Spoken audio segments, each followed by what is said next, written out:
আল ফালাক, আল ফালাক, আল ফালাক, এটা আমাদেরকে শুদ্ধ করতে হবে। তারপরে শাররি, শাররি, মিন শাররিন নাফাসাতি, এইটা শাররি। এরপরে গসিকিন, বলেন গাসিকিন নয়, গসিকিন, গ গ গয়ের আকারও নাই একারও নাই, গ সিনের পরে গসিকিন, গসিকিন। বিসমিল্লাহির রহমানির রহিম। আসসালামু আলাইকুম ওয়া রাহমাতুল্লাহি ওয়া বারাকাতুহু। আউযু বিল্লাহি মিনাশ শাইতানির রাজীম। বিসমিল্লাহির রহমানির রহিম। কুল আউযু বিরাব্বিল ফালাক মিন শাররি মা খালাক ওয়া মিন শাররি গাসিকিন ইযা ওয়াকাব। বিসমিল্লাহির রহমানির রহিম।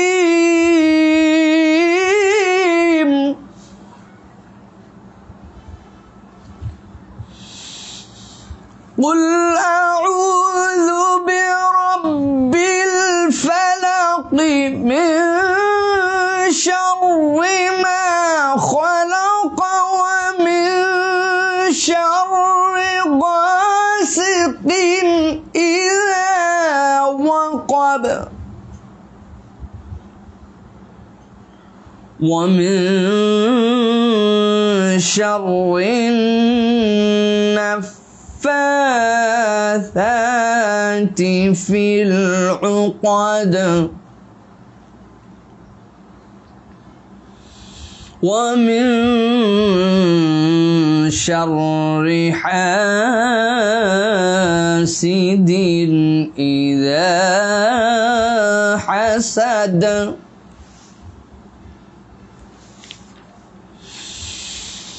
কুল আউযু বিরাব্বিল ফালাক মিন শাররি মা খালাক ওয়া মিন শাররি গাসিকিন ইযা ওয়াকাব ওয়া মিন শাররি নাফাসাত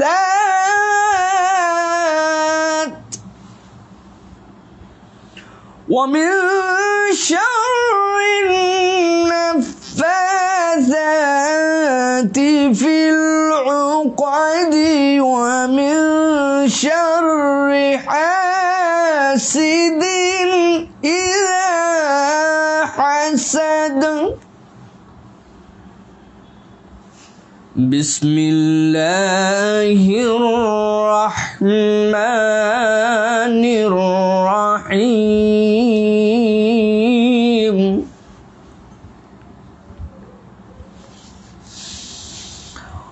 কুল আউযু বিরাব্বিন নাস মালিকিন নাস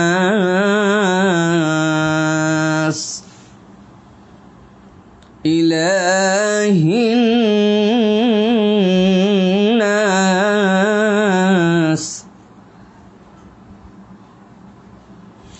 মিন শাররিল ওয়াসওয়াসিল খান্নাস।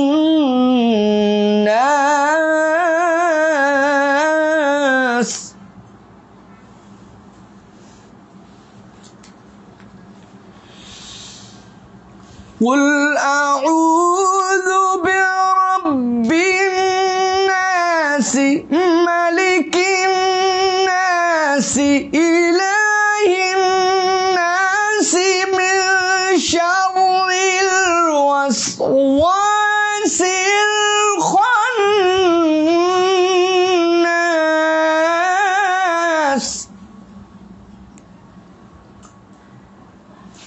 الذي يوسوس في صدور الناس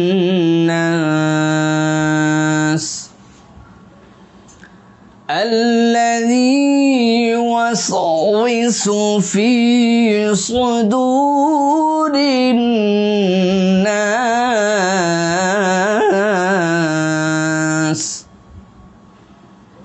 من الجنة والناس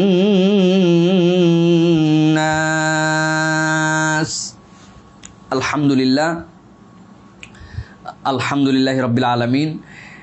কাছে কিংবা দূরে যারা আমাদের সাথে একটু দেরিতে হলেও যোগদান করেছেন সকলের প্রতি আরও একবার মোবারকবাদ জানাচ্ছি। আলহামদুলিল্লাহ, আজকে আমাদের এই দশম কোর্সের দশম ক্লাস এবং শেষ ক্লাসে আপনারা যারা উপনীত হয়েছেন আপনাদেরকে আন্তরিকভাবে শুভেচ্ছা।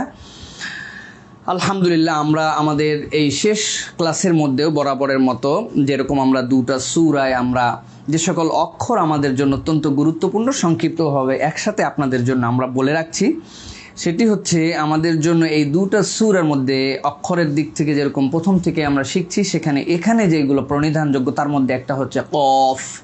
কফ বরাবর অনেকবার বলেছে, এটা হচ্ছে কফ, এটা কাফ না। দুটোর মধ্যে অনেক পার্থক্য। কুল মানে বলুন, কুল মানে খান, সুতরাং আসমান জমিন পার্থক্য আছে। কফ কফ। এরপরে দ্বিতীয় আমাদের জন্য যেটা সেটি হচ্ছে আইন। আইন আইন আমি যতটুকু মনে করি পাঁচটা অক্ষর যদি মোটামুটি আমরা একটু পার্থক্য বুঝে ফেলি, যেরকম লাল নরম করে বলতে হবে, সিন আর সদের মধ্যে একটা বেসিক পার্থক্য আছে, কফ আর কাফের মধ্যে পার্থক্য আছে, হামজা আর আইন, এইগুলি আমরা ঠিক করে ফেললে ইনশাআল্লাহ আমাদের তেলাওয়াত বিশুদ্ধ হয়ে যাবে। এরপরে 3 নম্বর অক্ষর যেটা শিন।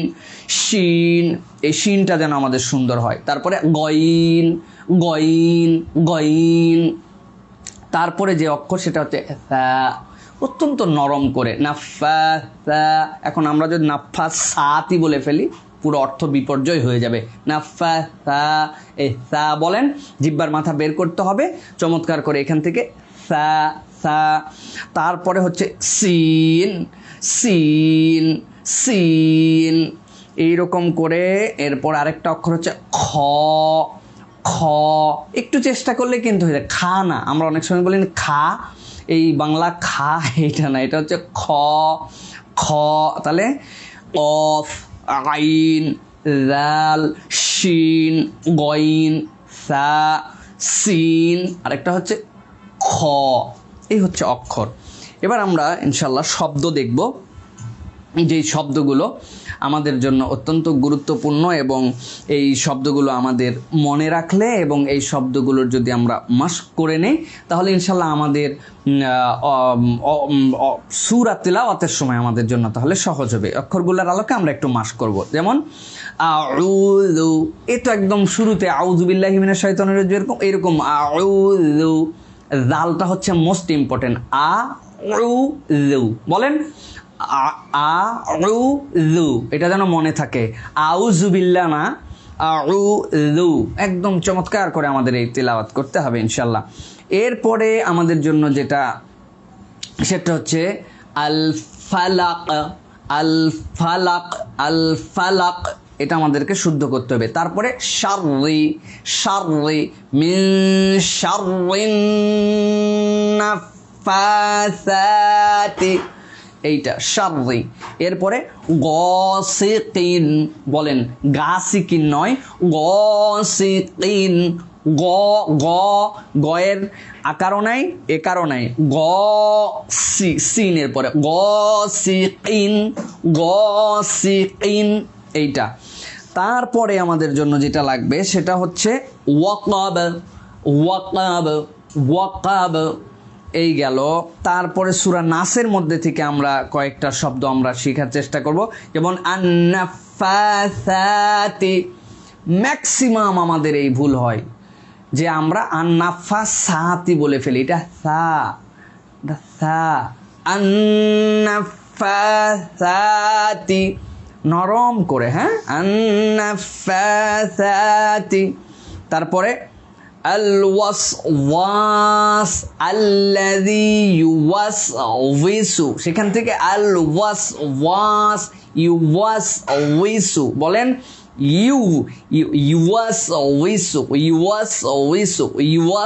ইউওয়াসউইসু। চমৎকার করে এটা পড়তে হবে আমাদের, হ্যাঁ, ইউওয়াসউইসু। তারপরে আল খান্নাস, আল খান্নাস। আরেকটা হচ্ছে সুদূর, সদ সদ সদ সুদূর। তাহলে আমরা এই অক্ষরগুলো যেগুলো দেখলাম, এরপর আমরা যে শব্দগুলি পেলাম, আউযু, আল ফালাক, শার, গাসিকিন, ওয়াকাব, আন-নাফাসাত, আল ওয়াসওয়াস, আল খান্নাস, ইউওয়াসউইসু, সিন এইটা, হ্যাঁ। তারপরে সুদূর। আলহামদুলিল্লাহ, এইগুলো হচ্ছে আমাদের জন্য মোটামুটি যেইগুলো আমাদের শব্দ। এরপরে আলহামদুলিল্লাহ আমরা সরল অনুবাদের মধ্যে যাব, তারপরে ইনশাল্লাহ আমরা তাফসীরের মধ্যে প্রবেশ করব। আজকে ইনশাল্লাহ দেখি আমাদের মেয়ে আফনান ইনশাল্লাহ আপনাদের কাছে সূরা নাস তেলাওয়াত করে শোনাবে। শেষের দিকে ইনশাল্লাহ সে আসবে, ইনশাল্লাহ পড়তে গেছে, পড়ে আসলে ইনশাল্লাহ আপনাদের কাছে তেলাওয়াত সে করে শোনাবে ইনশাল্লাহ। তো আমরা এখন হচ্ছে সরল অনুবাদের মধ্যে যাই। প্রথমে যাব আমরা সূরা ফালাক। ফালাকের মধ্যে আল্লাহ রাব্বুল আলামিন কি বলছেন আমরা একটু দেখার চেষ্টা করি। আল্লাহ বলছেন কুল, মানে বলুন। এরপরে আউযু, আমি আশ্রয় চাই। তারপরে বিরব্বিন, প্রতিপালক বা প্রভুর কাছে। কার কাছে আশ্রয় চাই? প্রতিপালক বা প্রভুর কাছে। আল ফালাক, যিনি হচ্ছেন উষা বা প্রভাত বা ভোরের প্রভুর কাছে আমি আশ্রয় চাই। এরপরে মিন শাররি মা খালাক, আমি আশ্রয় চাই কিসের থেকে? তিনি যা সৃষ্টি করেছেন তার অনিষ্ট থেকে। মিন মানে থেকে, শাররুন মানে কি? খারাপ। শাররুন মানে অনিষ্ট। মা যা খালাক, তিনি সৃষ্টি করেছেন, তার সৃষ্টির মাঝে যেগুলো আমাদের ক্ষতি করার উপযুক্ত সেখান থেকেও আমি আশ্রয় চাই। এরপরে ওয়া মানে এবং, মিন মানে থেকে, শাররুন মানে কি বলেছি একটু আগে? অনিষ্ট। মিন শাররি গাসিকিন, অন্ধকার থেকে। কীরকম? ইদা যখন, ওয়াকাব সে আচ্ছন্ন করে, প্রগাঢ় অন্ধকার। ওয়াকাব মানে প্রগাঢ় অন্ধকার, অন্ধকারের অন্ধকার যেটা ঢেকে ফেলে, ওয়াকাব। তাহলে আমি আশ্রয় চাই অন্ধকার, প্রগাঢ়তা থেকে, রাতের অন্ধকার। আমরা তাফসীর যখন পড়বো ইনশাল্লাহ, একটু অপেক্ষা করেন আর 2-3 মিনিট, তারপরে ইনশাল্লাহ আমরা মজা পাবো ইনশাল্লাহ। এরপরে আমরা বলছি ওয়া এবং, মিন আমরা থেকে, আশার অনিষ্ট থেকে, আন-নাফাসাত ফুক দানকারী, জাদু মন্ত্রণাকারী থেকেও আমরা আশ্রয় চাই। আল ওকাদ, যখন সে গিরাসমূহে ফু দেয়। ওকাদ মানে হচ্ছে গিরা, গিট। আমরা যে একটা বড় দড়ি নেই, দড়ি নেওয়ার পর গিট দেই, এটাকে ওকাদ বলা হয়। আবার আমাদের যে সন্ধি যেটা বলা হয়, এই সন্ধিকেও অনেক সময় ওকাদ বলা হয় আরবিতে। তাহলে এই গেল হচ্ছে আমাদের জন্য 4 নম্বর আয়াত, ওমিন শাররিন নাফাসাতি ফিল ওকাদ। নাফাসাত মানে হচ্ছে ফুক দানকারী, যে দোয়া পরে পরে ফু দিয়ে দিয়ে জাদু করে, ফুক দানকারিনী ফি ওকাদ, কিসে ফু দেয়? গিটে। এক একটা করে গিট লাগায় মানুষের জন্য, আমরা সেখান থেকে অনিষ্ট থেকে পানাহা চাই। সর্বশেষ আয়াত হচ্ছে ওয়ামিন শাররি হাসিদিন ইযা হাসাদ। ওয়া এবং মিন থেকে, শাররুন অনিষ্ট বা মন্দ, হাসিদুন হিংসুক বা অমঙ্গলকারী, ইযা হাসাদ যখন সে হিংসা করে। হিংসুকের হিংসা থেকেও যখন সেইটাতে অমঙ্গল করে, এরকম হিংসা থেকে আমরা পানাহ চাই। এই গেল হচ্ছে সূরা ফালাকের জন্য আমাদের জন্য সরল সোজা অনুবাদ। এবার আমরা দেখব সূরা নাস।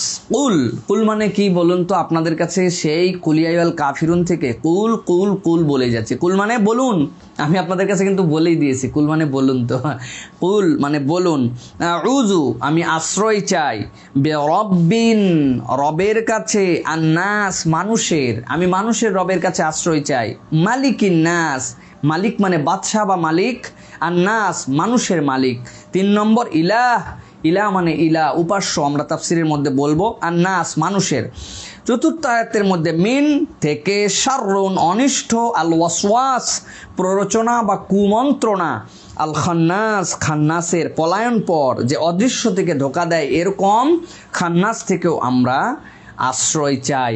আল্লাযী যে ইউওয়াসওয়িসু কি করে, ইউওয়াসওয়িসু প্ররোচনা দেয়, ওয়াসওয়াসা দেয়। আমরা বলি না খালি বাজে ওয়াসওয়াসা হয়, এই সেখান থেকে ইউওয়াসওয়িসু যে প্ররোচনা দেয়, ফি মধ্যে সুদূর অন্তরসমূহ আন্নাস মানুষের অন্তরের মধ্যে যে প্ররোচনা দেয় তার থেকেও পানা চায়। মিনাল জিন্নাতি ওয়ান্নাস, এই যে প্ররোচনা দেয় মিন থেকে, আল জিন্না জিনজাতি, ওয়া এবং আন্নাস মানুষ এবং জিনজাতির মধ্য থেকে যারা আমাদেরকে কুমন্ত্রণা দেয়, প্ররোচনা দেয়, তাদের থেকেও আমরা পানাহ চাই।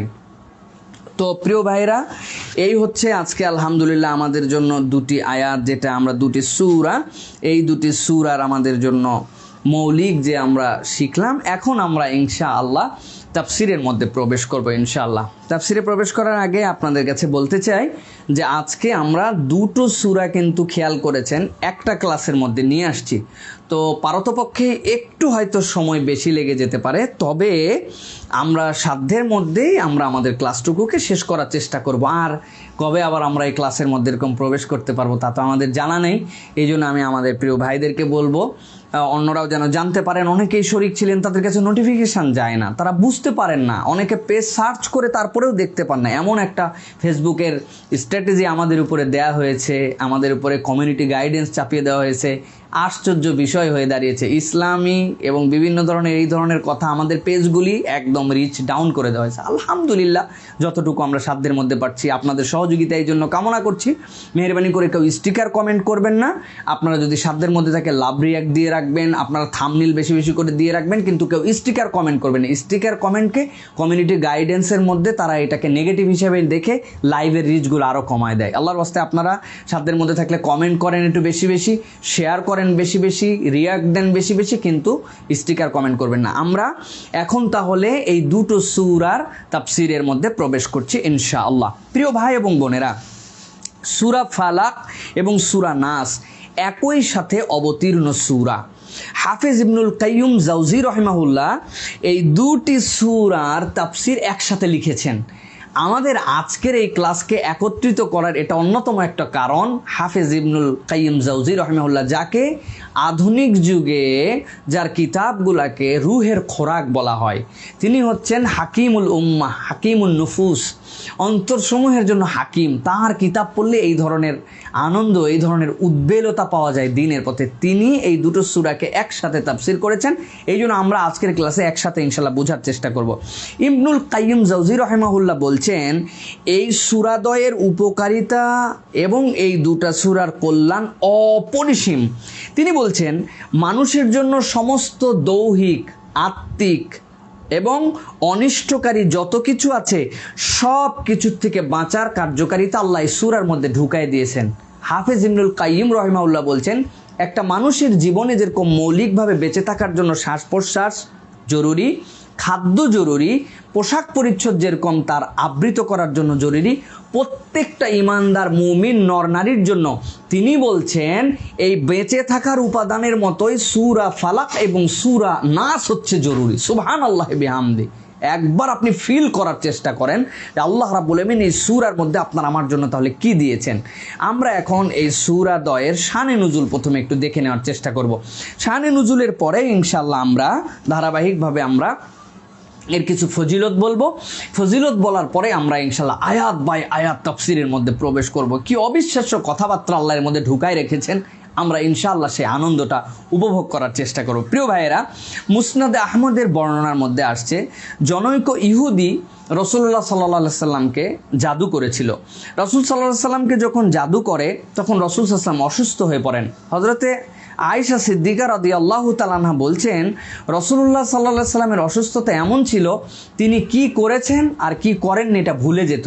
এমন কোনো কাজ হয়তো বা তিনি করেন নাই, কিন্তু তার কেন জানি মনে হয়েছে এটা করে ফেলেছেন। এরকম রাসূল সাল্লাল্লাহু আলাইহি সাল্লাম বেসামাল হয়ে গিয়েছিলেন। রাসূলুল্লাহ সাল্লাল্লাহু আলাইহি সাল্লামকে এরপর আল্লাহর পক্ষ থেকে জানিয়ে দেওয়া হয়। এই জানিয়ে দেওয়ার পরে রাসূল সাল্লাল্লাহু আলাইহি সাল্লাম সেই যেখানে জাদু হয়েছিল সেই জাদুর সুতাটা উদ্ধার করে নিয়ে আসেন। এরপরে আল্লাহ এই 11 আয়াত বিশিষ্ট দুটি সূরা একযোগে অবতীর্ণ করেন। রাসূল সাল্লাল্লাহু আলাইহি সাল্লাম প্রত্যেকটা আয়াত পরে পরে ফু দিয়েছেন। আর যেই না রাসূলুল্লাহ সাল্লাল্লাহু আলাইহি সাল্লাম ফু দিয়েছেন, এই ফু দেওয়ার সাথে সাথে প্রত্যেকটা গিটের মধ্যে থেকে আল্লাহ রাব্বুল আমিন তাকে উদ্ধার করায় দিয়েছেন। আল্লাহ রাব্বুল আমিন তার এই জাদুকে ছুটাই দিয়েছিলেন। সুতরাং এই উদ্দেশ্যে এই জাদু কাটানো এবং রাসূল সাল্লাল্লাহু আলাইহি ওয়াসাল্লামের অসুস্থতার পরিপ্রেক্ষিতে এই সূরা এসেছে। বুখারীর মধ্যে এসেছে খুব চমৎকার বর্ণনা। আয়েশা সিদ্দিকা রাদিয়াল্লাহু তাআলা আনহা বলছেন, রাসূলুল্লাহ সাল্লাল্লাহু আলাইহি ওয়াসাল্লামের প্রতি এমন জাদু করা হলো যার প্রভাবে রাসূলুল্লাহ সাল্লাল্লাহু আলাইহি ওয়াসাল্লাম দিশেহারা হয়ে যেতেন। আল্লাহু আকবার। এবং তিনি বলছেন রাসূলুল্লাহ সাল্লাল্লাহু আলাইহি ওয়াসাল্লাম যেটা মূল বিষয় হতো সেটা হচ্ছে তিনি ভুলে যেতেন, মানে কি করেছেন আর কি করেননি এরকম মনে হতো, তার মধ্যে একটা সন্দেহ তৈরি হয়ে যেত। রাসূল সাল্লাল্লাহু আলাইহি ওয়াসাল্লামের প্রতি এই প্রভাব হয়ে যেত। রাসূলুল্লাহ সাল্লাল্লাহু আলাইহি ওয়াসাল্লাম একদিন ঘুমের থেকে উঠলেন, উঠার পরে আয়েশা সিদ্দিকা রাদিয়াল্লাহু তাআলা আনহাকে বললেন, হে আয়েশা, আজকে আমার যে অসুস্থতা এটার কারণ আমি জেনে ফেলেছি। বলে কিভাবে ইয়া রাসূলুল্লাহ? বলে আমার কাছে দুইজন ব্যক্তি এসেছিলেন, একজন আসার পরে মাথার কাছে বসেছেন, আরেকজন আসার পরে পায়ের কাছে বসেছেন। এই যে মাথার কাছে একজন বসলেন, পায়ের কাছে একজন বসলেন, এই দুইজন বসার পরে একজন আরেকজনকে বলছেন এই ব্যক্তির কি হয়েছে জানো?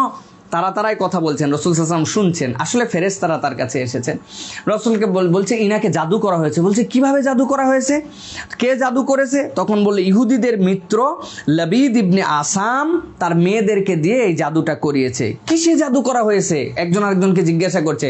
তখন বলছে আসলে জাদু করা হয়েছে চিরুনিতে, তার চিরুনি। তখন বলছে এই চিরুনি কোথায় আছে?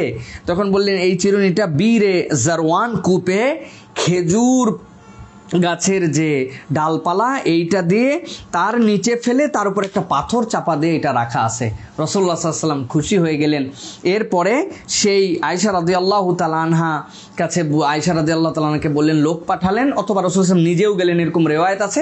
এরপরে সেই সুতা নিয়ে আসলেন, রাসূল সাল্লাল্লাহু আলাইহি ওয়াসাল্লাম এক একটা গিট দেখছিলেন আর এই সূরার একটা করে আয়াত পরে ফু দিচ্ছিলেন, এরপরে খুলছিলেন। এইভাবে রাসূল সাল্লাল্লাহু আলাইহি ওয়াসাল্লামের থেকে জাদু, আল্লাহ রাব্বুল আমিনের যে ক্ষতিকারক প্রভাব এটাকে দূর করলেন। আয়েশা সিদ্দিকা রাদিয়াল্লাহু তাআলা আনহা তখন একটা কথা বললেন, ইয়া রাসূলুল্লাহ, এই যে হচ্ছে এই যে জাদুটা করেছে তার নাম কি আমরা প্রকাশ করে দিব না? আল্লাহ রাসূল বললেন, না, আমার দ্বারা কারো ক্ষতি হোক এটা আমি চাই না। সে তো যা ক্ষতি করছে এটা সে পাবে। মূলত সে ছিল মুনাফিক। রাসূল সাল্লাল্লাহু আলাইহি ওয়াসাল্লামের এরকম জাদু করার পরে সে রাসূল সাল্লাল্লাহু আলাইহি ওয়াসাল্লামের মজলিসে আসতো, রাসূলুল্লাহ সাল্লাল্লাহু আলাইহি ওয়াসাল্লামের কাছে বসতো, বসে রাসূল সাল্লাল্লাহু আলাইহি ওয়াসাল্লামের কাছে থাকতো। তারপরে রাসূল সাল্লাল্লাহু আলাইহি ওয়াসাল্লাম তার থেকে প্রতিশোধ গ্রহণ করেন নাই, রাসূল সাল্লাল্লাহু আলাইহি ওয়াসাল্লাম বরং তাকে ক্ষমা করে দিয়েছেন। প্রিয় ভাইরা, কিন্তু সে মুনাফিক ছিল, সে ইহুদি, মুসলমান হয় নাই। মুসনাদ আহমদের মধ্যে এসেছে রাসূলুল্লাহ সাল্লাল্লাহু আলাইহি ওয়াসাল্লামের এই অসুস্থতা 6 মাস চলেছিল। রাসূল সাল্লাল্লাহু আলাইহি ওয়াসাল্লামের কতক সাহাবী যখন জানতে পারেন তখন রাসূলুল্লাহ সাল্লাল্লাহু আলাইহি ওয়াসাল্লামের কাছে তারা বললেন, ইয়া রাসূলুল্লাহ, আমাদেরকে অনুমতি দেন, এই ব্যাটারে আমরা দুনিয়ার থেকে বিদায় করে দিব, এর কোনো বেঁচে থাকার অধিকার নাই। রাসূলুল্লাহ সাল্লাল্লাহু আলাইহি ওয়াসাল্লাম বললেন, না, এরকম করো না তোমরা, এটা আমার আল্লাহ রাব্বুল আমিনের পক্ষ থেকে আমাকে যে দয়ার নবী করে পাঠানো হয়েছে এটার শানের সাথে এটা যায় না। তো প্রিয় ভাইয়েরা, আমরা এই হচ্ছে মোটামুটি শানে নুজুল জানলাম। এখানে দুটা পয়েন্ট আমাদের আরও ভালো করে জেনে নিতে হবে। একটা হচ্ছে আকীদাগত পয়েন্ট, আরেকটা হচ্ছে এই চিরুনিটা সে কিভাবে পেয়েছিল। যে চিরুনিটা তার কাছে গিয়েছিল এটা বলা হয় রাসূল সাল্লাল্লাহু আলাইহি ওয়াসাল্লামের একজন খাদেম বলতেই কিন্তু আনাস রাদিয়াল্লাহু তাআলা আনহুকে মেনশন করা হয়। আনাস রাদিয়াল্লাহু তাআলা আনহু বা অন্য কোনো খাদেম ছিল যে ছোট ছিল, চুল, আল্লাহ রাসূল সাল্লাল্লাহু আলাইহি ওয়াসাল্লাম দীর্ঘ চুল রাখতেন, কাঁধ ছাপায় চুল ছিল রাসূল সাল্লাল্লাহু আলাইহি ওয়াসাল্লামের। অনেক সময় সামনের দুটা চুলের ঝুঁটি সামনের দিকে এরকম করে চলে আসতো, পিছন দিকে চুল, কি চমৎকার এক লুক ছিল রাসূলুল্লাহ সাল্লাল্লাহু আলাইহি ওয়াসাল্লামের। ওই চিরুনি সে নিয়ে গিয়েছিল এবং এই চিরুনি নেওয়ার পরে ওই চিরুনির থেকে চুল নিয়ে ওই চিরুনি সহ রাসূল সাল্লাল্লাহু আলাইহি ওয়াসাল্লামের প্রতি জাদু করা হয়েছিল। এখানে আমাদের জন্য খুব গুরুত্বপূর্ণ একটা বিষয়, রাসূল সাল্লাল্লাহু আলাইহি ওয়াসাল্লামের উপর জাদু করেছিল। রাসূল সাল্লাল্লাহু আলাইহি ওয়াসাল্লামের প্রতি জাদু করা কি শালীন? রাসূল সাল্লাল্লাহু আলাইহি ওয়াসাল্লামের প্রতি জাদুর ক্রিয়া কি কাজ করবে এরকম মনে হয়? এটা বন্ধ করে দাও তো। রাসূল সাল্লাল্লাহু আলাইহি সাল্লামের প্রতি কি জাদু কাজ করতে পারে বা এরকম মনে হয় যে জাদু করা তার উপরে খাটবে বা জাদু তার প্রতি ফলেছিল? এই বিষয়ে শরীয়ত কি বলে? এখানে আমাদেরকে মনে রাখতে হবে, যারা রাসূলুল্লাহ সাল্লাল্লাহু জানেন না যে জাদুর ক্ষতিকারক প্রভাব কি, জাদুতে কি কাজ হয়, এটা কতদূর পর্যন্ত প্রভাব বিস্তার করতে পারে, এ বিষয়ে সূরা বাকারাতে আল্লাহ রাব্বুল আমিন জাদুর স্বরূপ বিষয়ে কিন্তু বিস্তারিত উল্লেখ করেছেন। এই বিস্তারিত উল্লেখগুলো দেখে বোঝা যায় রাসূলুল্লাহ সাল্লাল্লাহু আলাইহি ওয়াসাল্লামের যে ফিতরাত, সেটা ছিল মানবীয় একজন ফিতরাতওয়ালা রসুল সাল্লাল্লাহু আলাইহি ওয়াসাল্লামের নবী। নবীদেরকে যেরকম ঠান্ডা লাগতো, গরম লাগতো, রসুল সাল্লাল্লাহু আলাইহি ওয়াসাল্লামের জ্বর এসেছে, রসুল সাল্লাল্লাহু আলাইহি ওয়াসাল্লামের জ্বরে অসুস্থ হয়েছেন, এটা যেরকম চিরায়ত সত্য, ঠিক এইরকমভাবেই জাদুর ক্রিয়াটাও তার উপরে ঘটেছে, এটাও সত্য। এর দ্বারা রসুল সাল্লাল্লাহু আলাইহি ওয়াসাল্লামের কোনো মর্যাদাও হানি হয় না, বা রসুল সাল্লাল্লাহু আলাইহি ওয়াসাল্লাম হলে তার উপরে জাদু কাজ করবে না, বিষয়টা এরকম না। আল্লাহ চেয়েছেন বলেই রসুল সাল্লাল্লাহু আলাইহি ওয়াসাল্লামের উপর এটা হয়েছে। তবে রসুল সাল্লাল্লাহু আলাইহি ওয়াসাল্লাম তো আমাদের জন্য বড় এক নিয়ামত, সেই নিয়ামত হিসাবে আমরা বলবো রসুলের প্রতি আল্লাহ রাব্বুল আলামিন এই কারণটা ঘটিয়ে প্রকারান্তরে কিয়ামত পর্যন্ত অনাগত উম্মতে মুহাম্মদের প্রতি দয়া করেছেন যে আমরা যদি এরকম কোনো অসুস্থ হই তাহলে তার জন্য আমাদের কি ট্রিটমেন্ট হতে পারে, সেইটা যেন আমরা সতর্ক হয়ে চলি প্রিয় ভাইরা। সুতরাং এটা আমাদের আকীদার মধ্যে থাকবে যে রসুল সাল্লাল্লাহু আলাইহি ওয়াসাল্লাম জাদুতে আক্রান্ত হয়েছেন, এতে রসুল সাল্লাল্লাহু আলাইহি ওয়াসাল্লামের কোনো মর্যাদাহানি হয় না, বা রসুল সাল্লাল্লাহু আলাইহি ওয়াসাল্লামের এর দ্বারা কোনো যে সম্মান গিয়েছে এরকম বিষয় নয়। এটা গেল। এবার আমরা কিছু ফজিলত জেনে নেওয়ার চেষ্টা করি। প্রিয় মা এবং বোনেরা, আপনাদের জন্য বলবো, বিশেষত ছোট বাচ্চা যেগুলো আমাদের থাকে, এদেরকে তো আমরাই সবসময় দেখভাল করতে পারি না, মেয়েরাই সবসময় দেখভাল করেন। তাদের জন্য এই ফজিলতগুলো, আমাদের এই আমলগুলো আমাদের জন্য শিখে নেওয়া খুবই জরুরি। প্রিয় মা এবং বোন, আমাদের প্রিয় যারা দেখছেন তাদেরকে বলছি, রাসূলুল্লাহ সাল্লাল্লাহু আলাইহি ওয়াসাল্লাম এক সফরে উকবা ইবনে আমের রাদিয়াল্লাহু তাআলা আনহুর সাথে যাচ্ছিলেন। উকবা নিজ দিয়ে হেঁটে যান। আল্লাহ রাসূল সাল্লাল্লাহু আলাইহি ওয়াসাল্লাম একবার ডাক দিয়ে বলেন, উকবা আসো, আমার উটের পিছনে বসো। উকবা লজ্জায় জড়সড় হয়ে গেছেন, রাসূল সাল্লাল্লাহু আলাইহি ওয়াসাল্লামের সাথে আমি কীভাবে বসবো, এটা কোনো আদবের মধ্যে যায়? তারা কত আদবওয়ালা ছিলেন। রাসূল সাল্লাল্লাহু বুঝলেন যে রাসূল সাল্লাল্লাহু ডেকেছেন আর বেচারি মাথা নিচু করে আছে। রাসূলের পরে উট থেকে নেমে গেলেন, নামার পর বলল, উকবা বললেন ওঠো। আগে তাকে উঠালেন, এরপর রাসূল সাল্লাল্লাহু আলাইহি ওয়াসাল্লাম উঠলেন। উঠার পর রাসূল সাল্লাল্লাহু আলাইহি ওয়াসাল্লাম বললেন, তুমি কি জানো যে আল্লাহ আমার প্রতি এমন চমৎকার কিছু আয়াতে কারিমা, দুটা সূরা অবতীর্ণ করেছেন যেইটা তোমার জন্য খুব জরুরি। এই কথা বলতে বলতে কোনো একটা ওয়াক্ত হয়ে গেল সালাতের, হতে পারে সেটা জানি না আমরা, মাগরিব হতে পারে, এশা হতে পারে, তবে সেই কেরাতটা জোরে ছিল, এই জন্য আমরা ফজর, মাগরিব বা এশা যে কোনো একটা হাদিসের মধ্যে উল্লেখ নাই। রাসূল সাল্লাল্লাহু আলাইহি ওয়াসাল্লাম এরপরে সালাতে দাঁড়ালেন, প্রথম রাকাতে সূরা ফালাক পড়লেন, দ্বিতীয় রাকাতে সূরা নাস পড়লেন। এরপরে সালাম ফিরানোর পরে রাসূল সাল্লাল্লাহু আলাইহি ওয়াসাল্লাম উকবাকে আবার যখন ফিরলেন তখন বললেন, উকবা এটা তোমার জন্য দায়িত্ব, তোমার এমন কোনো রাত যেন না হয় যখন তুমি ঘুমাতে যাচ্ছ তখন এই সূরাদ্বয় তুমি পড়ো না, এমন কোনো রাত যেন না হয় যে এই সূরাদ্বয় না পড়ে তুমি শুতে গেছো, আবার এমন কোনো সকাল প্রত্যুষ যেন না হয় যে প্রত্যুষে এই দুটো সূরার আশ্রয় তুমি আল্লাহর কাছে না চেয়েছো। সুবহানাল্লাহ। সাহাবী বলছেন, এরপরে আমি কখনো মিস করি নাই। সুতরাং এই যে আমাদের রাত্রেবেলা আমাদের অনেকে বলি না, আমরা আমাদেরকে বোবা চেপে ধরে, আমাদেরকে অশান্তি হয়, বুকের মধ্যে ধরফর করে, কেমন যেন ভয় লাগে, হ্যাঁ মনের মধ্যে কেমন ওয়াসওয়াসা তৈরি হয়, এটার থেকে বাঁচার জন্য সূরা ইখলাস, সূরা ফালাক, সূরা নাস এই তিনটাই পড়বেন। আয়েশা সিদ্দিকা রাদিয়াল্লাহু তাআলা থেকে দ্বিতীয় ফজিলতের কথা আসছে, আল্লাহ রসুল নিজে এটা পড়তেন কিভাবে? প্রথমে সূরা ইখলাস, আউযু বিল্লাহি মিনাশ শাইতানির রাজিম, বিসমিল্লাহির রহমানির রহিম, কুল হুয়াল্লাহু আহাদ, এটা। তারপরে বিসমিল্লাহ, কুল আউযু বিল ফালাক, কুল আউযু বিন নাস, হাতের মধ্যে যে ফু দিয়ে দিলেন, দেওয়ার পরে মুখমণ্ডল থেকে মাথা এই সামনের দিকে রাসূল সাল্লাল্লাহু আলাইহি ওয়াসাল্লাম যতটুকু এই হাতের রেঞ্জের মধ্যে, একবারে পিছন এরকম না, সামনের থেকে এরকম করে আবার 3 সূরা দিয়ে একবার, 3 সূরা দিয়ে একবার, 3 বার পড়তেন। আয়েশা সিদ্দিকা বলছেন, আমার রাসূল সাল্লাল্লাহু আলাইহি ওয়াসাল্লাম যখন অসুস্থ হয়ে গেলেন, অসুস্থ মানে রাসূল সাল্লাল্লাহু আলাইহি ওয়াসাল্লাম যখন আর তিলাওয়াত করতে পারেন না, জ্বর এসে গেল, একদম মৃত্যু সজ্জায়, আমি তখন বরকতের জন্য নিজে পড়ে নিজের হাতে ফু দিয়ে নবী করিম সাল্লাল্লাহু আলাইহি ওয়াসাল্লামের দেহ মোবারকে এবং মুখমণ্ডলে লাগাই দিতাম। কত ফজিলতপূর্ণ এটা সূরা। আব্দুল্লাহ ইবনে আবি হাবিব রাদিয়াল্লাহু তাআলা আনহু বলছেন, এক অন্ধকার বৃষ্টিস্নাত রাত, অন্ধকার ঘুটঘুটে রাত, আমরা রাসূল সাল্লাল্লাহু আলাইহি ওয়াসাল্লামকে খুঁজছিলাম। মদিনায় অন্ধকার, উপর্যুপরি বৃষ্টি হচ্ছে, কিন্তু রাসূল সাল্লাল্লাহু আলাইহি ওয়াসাল্লামের কাছে আমাদের যাওয়ার দরকার। অনেক খুঁজে মানে কিছুই দেখা যায় না, খুঁজে এক পর্যায়ে রাসূল সাল্লাল্লাহু আলাইহি ওয়াসাল্লামকে আমরা পেয়ে গেলাম। যেই না রাসূলুল্লাহ সাল্লাল্লাহু আলাইহি ওয়াসাল্লামের কাছে আমরা গেলাম, পৌঁছার পরে রাসূল সাল্লাল্লাহু আলাইহি ওয়াসাল্লামের কাছে হাজির হওয়ার পর রাসূল আমাদেরকে বললেন, পড়ো, আগে পড়ো। উনারা বললেন, কি পড়বো আমরা ইয়া রাসূলুল্লাহ? কেবল দেখা হয়েছে এই অন্ধকার ঘুটঘুটা রাতের মধ্যে, আপনাকে খুঁজে পেয়েছি, আপনাকে পেয়ে তো আমরা পূর্ণিমার চাঁদ পেয়ে গেছি, কি পড়বো?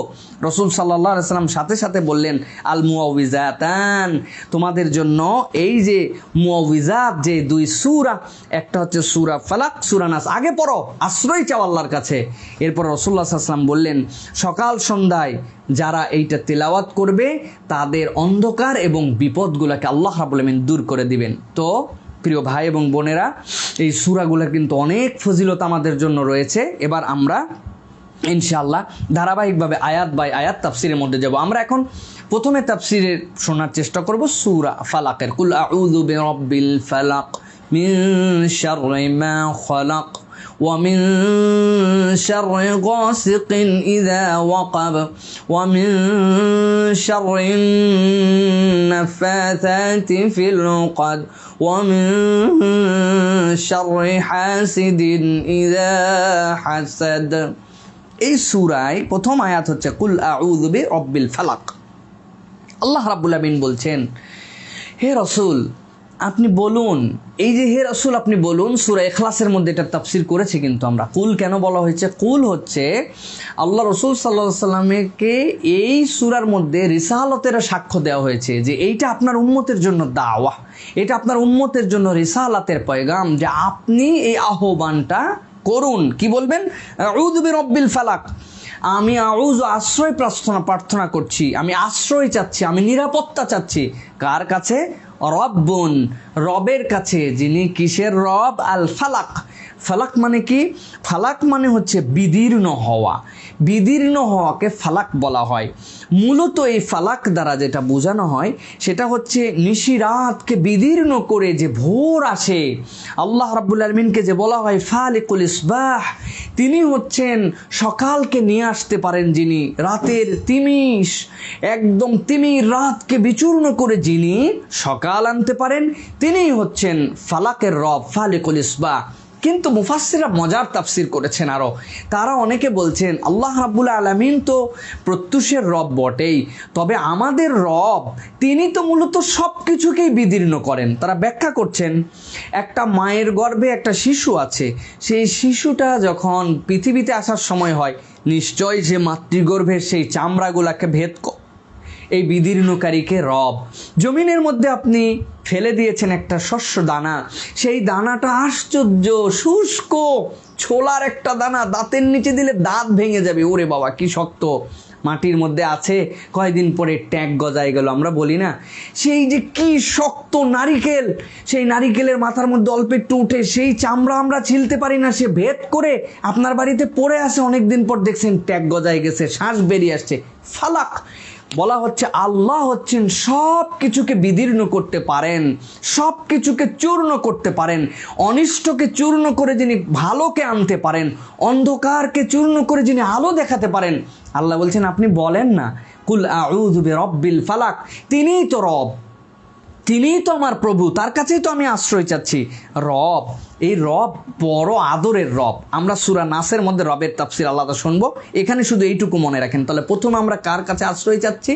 যে প্রত্যুষ যিনি আনতে পারেন, অন্ধকারকে ভেদ করে যিনি আলোর দেখা দিতে পারেন। পৃথিবীর কারো ক্ষমতা নাই এইটা, অথচ আল্লাহ রাব্বুল আলামিন আলো নিয়ে আসতেছেন, আমাদের কাছে গা শোয়া চোখ শোয়া হয়ে গেছে, কিন্তু আল্লাহ বলছেন তার কাছে আপনি আশ্রয় চান। 2 নম্বরে কিসের থেকে আশ্রয়? মিন শাররি মা খালাক, সৃষ্টির যাবতীয় অনিষ্ট থেকে আমরা আল্লাহর কাছে আশ্রয় চাচ্ছি। প্রিয় ভাইরা, ইমাম ইবনুল কাইয়িম জাওজি রাহিমাহুল্লাহ বলছেন শাররুন শব্দটা মূলত 2 প্রকার। কয় প্রকার? 2 প্রকার। আপনারা শুনছেন তো আমার কথা? যারাই শুনছেন আলহামদুলিল্লাহ, আজকে শেষ দিন আপনাদের জন্য, একটু মনোযোগ দিয়ে শুনবেন, আশা করি শুনছেন আপনারা। সেটা হচ্ছে শাররুন শব্দটি মূলত 2 প্রকার। এখানে যে আল্লাহ বলছেন আমাদেরকে আশ্রয় চাওয়াটা শিখাচ্ছেন, কেন আল্লাহ এই শব্দগুলি ব্যবহার করলেন? প্রত্যক্ষ অনিষ্ট একটা শারের অর্থ, যার দ্বারা সরাসরি মানুষ কষ্ট পায়। আরেকটা হচ্ছে পরোক্ষ বা যেটা আভ্যন্তরীণ, কিন্তু এর দ্বারা মানুষ বড় মুসিবতে যায়। একটা প্রত্যক্ষ, আপনি দেখছেন যে এই একটা বিচ্ছু চলে আসছে, দৌড়াতে দৌড়াতে আপনার গায়ের মধ্যে উঠে গেছে, ঝাড়ে ফেলতে ফেলতে সে আপনার গায়ের মধ্যে কামড় দিয়ে দিছে। তার মানে আপনি কিন্তু প্রত্যক্ষ দেখেই ফেললেন যে এই বিচ্ছুটা কামড় দিল, তার বিষ লাগলো, আমার জন্য ক্ষতি হলো। আরেকটা ক্ষতির কথা তিনি বলছেন, এই সার দ্বারা মুসিবত এবং বিপদাপদের মৌলিক কারণ হয়ে দাঁড়ায়, সেটা হচ্ছে শিরিক এবং কুফর। সুতরাং আল্লাহর কাছে কি অভূতপূর্বভাবে আমরা আশ্রয় চাচ্ছি যে আল্লাহ কুল আউযু বিরাব্বিল ফালাক, আমার যে তমাশাচ্ছন্ন যে ঘোর অন্ধকারকে ভেদ করে যেই ফালাকের রব, তার কাছে আমি আশ্রয় চাচ্ছি। সেই রবের অনিষ্টকারী যেগুলা সৃষ্টি সেটা অন্যের জন্য উপকারী হতে পারে। সাপের বিষ আমরা জানতাম, আহা সাপ কতই না খারাপ একটা প্রাণী, না থাকলে কি হতো, আমাদেরকে কামড় দিত। কিন্তু আজকের মডার্ন সায়েন্স আমাদের কাছে প্রমাণ করেছে সাপের বিষের জন্য আলাদা ফার্ম বানাতে হচ্ছে, তারা এই বিষ সংগ্রহ করে নিয়ে মানব কল্যাণে লাগাচ্ছেন। সুতরাং এটা আমাদের জন্য প্রত্যক্ষ বিপদ হলেও কিন্তু আল্লাহর সৃষ্টি হিসেবে আমরা দেখছি এটা ক্ষতি, কিন্তু আমার জন্য যেটা ক্ষতি আল্লাহ তুমি তো জানো, তুমি আমার জন্য সেখান থেকে বাঁচাও, মিন শাররি মা খলাক। আর দ্বিতীয় আশ্রয় চাচ্ছে আল্লাহ শিরিক এবং কুফর থেকে আমাদেরকে বাঁচাও। 3 নম্বরে আমরা আল্লাহর কাছে বলছি ওয়া মিন শাররি গাসিকিন ইযা ওয়াকাব। মিন শাররি গাসাক, গাসাক মানে কি? আল্লাহ আপনার কাছে আমি আশ্রয় চাই কি জন্য? মিন শাররিন, শাররিন মানে ক্ষতিকারক, গাসাক মানে কি? গাসাক শব্দের অর্থ হচ্ছে অন্ধকার। এই অন্ধকার দ্বারা অনেক কিছুই বোঝানো হয়েছে। আমরা অন্ধকারের পরিপূরক শব্দ হিসেবে অনেক সময় কিন্তু আমরা বুঝাই কি জীবন, এই মানুষগুলো সব অন্ধকারের বাসিন্দা। তার মানে কি এরা জীবনেও কোনোদিন লাইটে আসে না, জীবনেও কোনোদিন এরা আলোর মুখ দেখে না? না, ওদের কাছেও সকাল হয়, ওদের ঘরের মধ্যে হয়তো আমরা যে আলো দিয়ে আপনাদের কাছে দেখাচ্ছি এর চেয়ে বেশি জলজলে আলো, কিন্তু আমরা বলছি অন্ধকার জগতের বাসিন্দা। তার মানে কি? সে অপরাধী, পরের অনিষ্টকারী, মাদকাসক্ত, পাপাচারী, ব্যভিচারী, অথবা তার দ্বারা কেউ ক্ষতির আশঙ্কা করে এমন কার্যকলাপের সাথে জড়িত আছে, সমাজ রাষ্ট্র ক্ষতি হয়, তাদেরকে কি আমরা বলছি অন্ধকার জগতের বাসিন্দা তারা। প্রিয় ভাইরা, আল্লাহ বলছেন ওমিন শাররি গাসিকিন, এই গাসাক মানে অন্ধকার, ইযা ওয়াকাব। আল্লাহ বলছেন এই অন্ধকারটা কেমন? যখন সেটা ছেয়ে ফেলে, যখন সেটা পরিপূর্ণ হয়ে যায়। এক শুধু অন্ধকার না, ঘুটঘুটে অন্ধকার। মূলত এর দ্বারা জিন শয়তান, কীট পতঙ্গ, চোর ডাকাত সবই বোঝানো হয়েছে। রাত্রেবেলা আমরা অনেক সময় এটার দ্বারা এই মিনিংও নিতে পারি, দেখবেন যারা জাদুকর তারা অমাবস্যা বলে। অমাবস্যা মানে চাঁদ যেদিন একদম শেষ হয়ে যায়, ভাঙতে ভাঙতে ভাঙতে ভাঙতে যখন আইয়ামে বীজগুলো শেষ হয়ে চাঁদ ইয়ামুল বদরের পরে আবার ভাঙতে শুরু করে, নিঃশেষ হয়ে নতুন চাঁদ ওঠার আগে যেরকম অমাবস্যা বলে, এই যে হচ্ছে ওয়াকাব, তখন জাদুকররাও এরকম জাদু করে থাকে। তো এখানে যে ধরনের মিনিংয়ে নেওয়া হোক, আল্লাহ বান্দাকে শিখাচ্ছেন ওয়া মিন শাররি গাসিকিন ইযা ওয়াকাব। বান্দা তুমি আশ্রয় চাবে কিসের থেকে? যে পরিপূর্ণ ঘুটঘুটে তমাশাচ্ছন্ন এই অন্ধকার থেকে রব্বুল আমিন তোমার কাছে আশ্রয় চাই। এরপরে আল্লাহ শিখাচ্ছেন 4 নম্বর আয়াতে ওমিন শাররিন নাফাসাতি ফিল উকাদ। আল্লাহ আপনার কাছে আমি আশ্রয় প্রার্থনা করছি, আপনার কাছে আমি ক্ষতির থেকে পানাহ চাই। কিসের? আন্নাফাসাত। আন্নাফাস এখানে 2টা শব্দ, নাফাস স্ত্রীলিঙ্গ হিসেবে ব্যবহার করা হয়েছে, নুফুস এর বিশেষণও হতে পারে এই শব্দটা। যদি নাফাসাত এটা বলার কারণ অনেকে বলছেন যে ইহুদি ষড়যন্ত্র করে রাসূল সাল্লাল্লাহু আলাইহি সাল্লামের প্রতি জাদু করেছিল, সেই ইহুদি তার কন্যাদেরকে দিয়ে জাদু করেছিল জন্য আল্লাহ এখানে স্ত্রীবাচক শব্দ হিসেবে এটাকে ব্যবহার করেছেন। আবার কেউ কেউ বলেছেন এখানে নুফুস শব্দ যে বিশেষণ যদি হয় তখন নারী পুরুষ উভয়ে এর মধ্যে শামিল হয়ে যাবে, উভয়ের অর্থ এর মধ্যে আছে। তো এখানে নাফাস আর উকাদ, উকাদ শব্দের অর্থ হচ্ছে উকদাতুন, এর বহুবচন হচ্ছে উকাদ। উকাদ মানে হচ্ছে যে গিরা লাগিয়ে তাতে ফু দেয়, একটা ডোর, আপনাদের দেশে কি বলে জানি না, দড়ি বলতে পারি আমরা, ডোর বলতে পারি আমরা। এই ডোর হাতে নিল, এরকম করে একটা গিট দিল, গিট যেই টাইট দিবে তখন ফু দেয়। আল্লাহ বলছেন এই যে ফুৎকার দিয়ে যে জাদু করে, এর থেকে রব্বুল আলামিন তোমার কাছে আশ্রয় আমি চাই। আল্লাহ রাব্বুল আলামিন এটা শিখাচ্ছেন। এখানে একটা জিনিস আমাদেরকে একটু মনে রাখতে হবে, সেটা হচ্ছে যে দেখেন আল্লাহ রাব্বুল আলামিন এখানে 3টা আয়াতে কারিমাতে আমাদেরকে বলছেন কুল আউযু বিরাব্বিল ফালাক, আশ্রয় চাচ্ছি ফালাকের রবের কাছে। এরপরে আমি কি বলছি? এরপরে আমি বলছি যে আল্লাহ রাব্বুল আলামিন তোমার কাছে আমি পানা চাচ্ছি ওয়া মিন শাররি গাসিকিন ইযা ওয়াকাব ওয়া মিন শাররিন নাফাসাতি ফিল উকাদ। এই যে আল্লাহর কাছে আমি যে আশ্রয় চাচ্ছি, এই আশ্রয় চাওয়াটা আল্লাহ ধারাবাহিকভাবে আপনার আমার জন্য শিখাচ্ছেন। মজার বিষয় হচ্ছে 2টা সূরা পাশাপাশি এসেছে। এই যে সূরা, যেই সূরা আমরা এখন ফালাকের মধ্যে আছি, এর মধ্যে আল্লাহ যে সকল আশ্রয় চেতে আমাদেরকে শিখাচ্ছেন, এগুলা আমাদের বাহ্যিক বিপদ। আপনার আমার জন্য অন্ধকার দেখে যে বিপদ, সাপ বিচ্ছুর বিপদ, ডাকাতের বিপদ, আমাদের জন্য এগুলো সব বাহ্যিক বিপদ। এই বিপদের থেকে, এই মুসিবতের থেকে আল্লাহ রাব্বুল আলামিন আমাদেরকে আশ্রয় চেতে শিখাচ্ছেন। এটা হচ্ছে সূরাতুল ফালাকের মধ্যে আল্লাহ রাব্বুল আলামিন আপনাকে আমার শিখাচ্ছেন। আল্লাহ রাব্বুল আলামিন সর্বশেষ বলছেন ওয়া মিন শাররি হাসিদিন ইযা হাসাদ। আল্লাহ তোমার কাছে আমি আশ্রয় চাই। কিসের থেকে আশ্রয় চাই? হিংসুকের হিংসা থেকে, যখন সে হিংসা করে। মিন শাররি হাসিদিন ইযা হাসাদ। আল্লাহ হিংসুকের হিংসা থেকে আমি তোমার কাছে আশ্রয় চাই। এইখানে হাসাদ শব্দের অর্থ হচ্ছে কারো নিয়ামত অথবা কারো সুখ দেখে দগ্ধ হওয়া। উমুকে খুব ভালো আছে, আমার হিংসায় জ্বলে পুড়ে যায়, সে কেন এত ভালো থাকবে?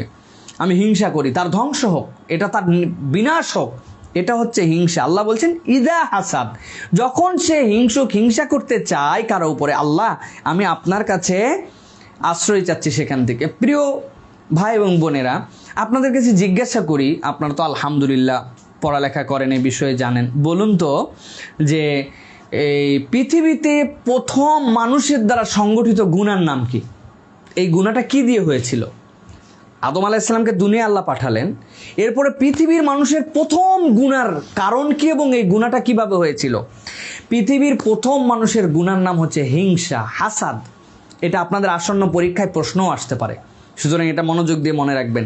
পৃথিবীর সকল মানুষের পক্ষ থেকে প্রথম যে মানুষ, সে হচ্ছে কাবিল, তার ভাইকে হত্যা করেছিল যে হচ্ছে হাবিল।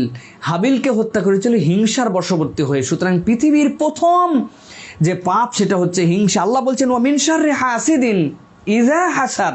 আল্লাহ আপনার কাছে আমি আশ্রয় চাই। কি থেকে? হিংসুকের হিংসা থেকে আশ্রয় চাই। কাবিল কিন্তু হাবিলকে হত্যা করেছিল। মনে রাখবেন কিভাবে, কে কাকে হত্যা করেছিল, আমাদের গোলতাল পেকে যায়। কতল করা মানে কি জানেন? কতল করা মানে হত্যা করা। তারবিতে কাতালা ইয়াকতুলু। এই যে কাতালা, কাতালার থেকে কাতিলুন, কাতিলুন মানে হত্যাকারী। মনে রাখবেন কাবিলুন, এই কাবিল হচ্ছে কাতিলের ওজনে। আরেকটা হাবিল, তাহলে কাবিল হত্যাকারী, হাবিলকে। এটা হচ্ছে আমরা ছোটবেলায় মনে রাখার জন্য এরকমভাবে মনে রাখতাম, আপনাদের কাছে এটা বললাম। তবে মনে রাখতে হবে আরেকটা বিষয় আছে, একটা হচ্ছে হাসাদ, আরেকটা হচ্ছে গিবত। এই গিবতা মানে কি? অনেক সময় ঈর্ষা হয়। আল্লাহ উমুককে এত সম্পদ দিয়েছো, উমুককে এত এলেম দিয়েছো, সেই জ্ঞান থেকে কি সুন্দর তার জ্ঞান বিতরণ করে। আল্লাহ তার জ্ঞান পাওয়াতে আমার মনের মধ্যে একটু হয়, কিন্তু আমি তার ক্ষতি চাই না। আল্লাহ তাকে দিছো, আল্লাহ তাকে আরও বাড়াই দাও, আর আমারও একটু দাও। এই ঈর্ষা করাকে হাদিসে জায়েজ করা হয়েছে। এলেমের ক্ষেত্রে, দানশীলতার ক্ষেত্রে হিংসা নাই। আল্লাহ তাকে দিছো, তুমি দিছো, আরে তারে হিংসা করে আমি ছোট হব কেন? আমারেও দাও আল্লাহ, আমি একটু কামনা করি। এটা হচ্ছে গিবতা। প্রিয় ভাইরা, একটা বিষয় এবার আপনারা একটু খেয়াল করেন। দেখেন আল্লাহ রাব্বুল আমিন এখানে বলছেন শাররে গাসিকিন ইযা ওয়াকাব। আরেকটা আয়াতের বলছেন ওয়া মিন শাররি হাসিদিন ইযা হাসাদ। এই দুইটাতে একটু বর্ণনা দেওয়া আছে কি? মিন শাররি গাসিকিন ইযা ওয়াকাব। আল্লাহ তোমার কাছে আশ্রয় চাচ্ছে অন্ধকার থেকে, যখন সে পুরা অন্ধকার হয়, হিংসা থেকে যখন হিংসুক হিংসা করে। কিন্তু একটা জায়গায় আল্লাহ রাব্বুল আমিন এই বর্ণনা দেন না, আল্লাহ ডাইরেক্ট বলছেন আমি ক্ষমা চাই। ওয়া মিন শাররিন নাফাসাতি ফিল উকাদ। ফুৎকারিনীর ফুৎকার দিয়ে যখন জাদু করে, এখান থেকে আশ্রয় চাই। তার মানে বোঝা যায় অনেক সময় রাতের গভীরতা, রাতের তমাশাচ্ছন্নতা এবং হিংসুকের হিংসা থেকেও আপনার আমার জন্য এই জাদুর প্রভাব অনেক সাংঘাতিক। মানুষ বুঝতে পারে না তার উপরে জাদু করে ফেলা হয়েছে। এই জন্য আল্লাহ এখানে একটা চমৎকার ভাষার বিন্যাস দিয়েছেন। আল্লাহ এখানে শাররি গাসিকিন ইযা ওয়াকাব, যখন অন্ধকার পূর্ণতা হয়, তার যে ক্ষতি, তার থেকে আশ্রয় চাই, হিংসুকের হিংসা থেকে বাঁচতে চাই। তবে সে যদি নিয়ত করে নাই, হিংসা করে নাই, সেটা ভিন্ন কথা। যদি হিংসা করে ফেলে, সেখান থেকে আশ্রয় চাই। কিন্তু আল্লাহ বলছেন ওয়া মিন শাররিন নাফাসাতি ফিল উকাদ, এখানে যখন সে করবে না, আল্লাহ বলছেন সর্বক্ষণ এই জাদুর থেকে তোমরা পানা চাও। কারণ একটা শ্রেণী এটার দ্বারা কুফরি করে, এটার দ্বারা মানুষের ক্ষতি করে। আল্লাহ আমাদেরকে হেফাজত করুন। এই তাহলে গেল আমাদের জন্য এই সূরা ফালাকের তাফসীর। এবার আমরা সংক্ষিপ্ত সময়ে সূরা নাসের তাফসীরে প্রবেশ করছি। আমরা কিসের তাফসীরে এখন প্রবেশ করছি? এটা যেন একটা চ্যাপ্টার হয়ে আলাদা হয়ে থাকে, একটু লিখে দেন আপনারা, যারা আমাদেরকে দেখছেন, যারা আমাদের সাথে যুক্ত হয়েছেন। আবারও মোবারকবাদ জানাচ্ছি। আর হয়তো বলার সুযোগ পাবো না, আপনারা আবার নতুন কোনো কোর্সে হয়তো আমরা সামনে দেখা হবে। তবে পৃথিবীর কে কোন জায়গা থেকে আমাদের সাথে যুক্ত হয়েছিলেন, আমার এই আহ্বানে আবার অনেকে মজাও নিয়েছেন দেখলাম। গতদিন কেউ কেউ রাগ করে বলেছেন আমরা চাঁদ থেকে যুক্ত হয়েছে। তার মানে আমি যে আপনাদের কাছে জানতে চাই কোথা থেকে যুক্ত হয়েছেন, উনি বিরক্ত হয়ে লিখেছেন আমি চাঁদ থেকে যুক্ত হয়েছি।